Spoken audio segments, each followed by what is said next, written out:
Shalom, saudara yang kasih Tuhan.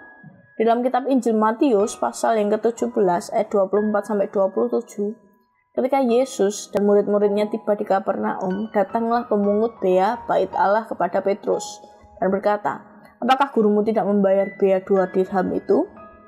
Jawabnya, "Memang membayar." Dan ketika Petrus masuk rumah, Yesus mendahulinya dengan pertanyaan, "Apakah pendapatmu, Simon?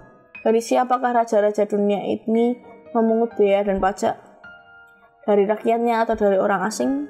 Jawab Petrus, "Dari orang asing." Maka kata Yesus kepadanya, "Jadi bebaslah rakyatnya.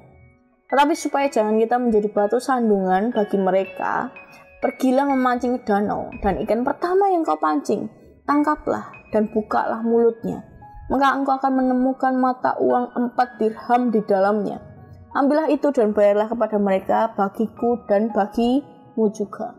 Saudara yang kasih Tuhan, kita belajar di ayat ini ketika Yesus hendak membuat mukjizat.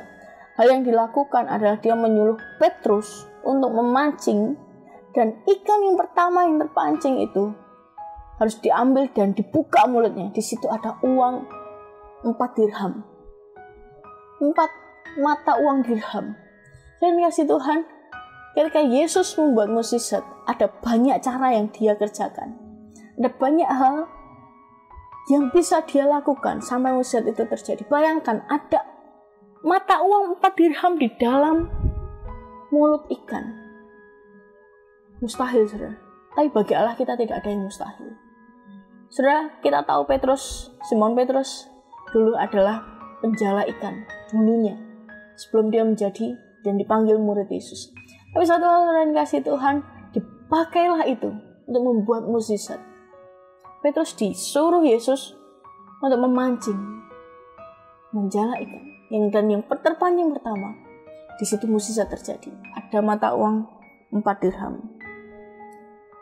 Saudara, apakah ada yang mustahil bagi Allah? Tidak. Mari kita belajar, saudara. Di setiap panggilan kita, entah itu pekerjaan kita, di dalam panggilan kita, ada upah yang akan Tuhan Yesus sediakan. Kristus sediakan bagi kita ketika kita menjalankannya dengan ketaatan. Dengan saja kalau Petrus saat itu tidak taat, dia juga tidak akan mendapatkan 4 dirham, saudara. Tapi ketika Petrus taat melakukannya, dia akan mendapatkan mata uang 4 dirham. Saudara bayangkan menjadi seorang Petrus waktu itu. Apakah saudara percaya akan mendapatkan uang 4 dirham di dalam sebuah mulut ikan yang sudah pancing? Tapi nyatanya bagi Allah tidak ada yang mustahil. Saudara yang kasih Tuhan, mari kita belajar.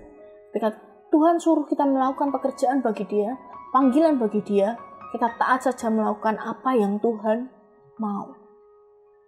Kita belajar untuk taat dengan apa yang Tuhan suruh. Tuhan Yesus memberkati.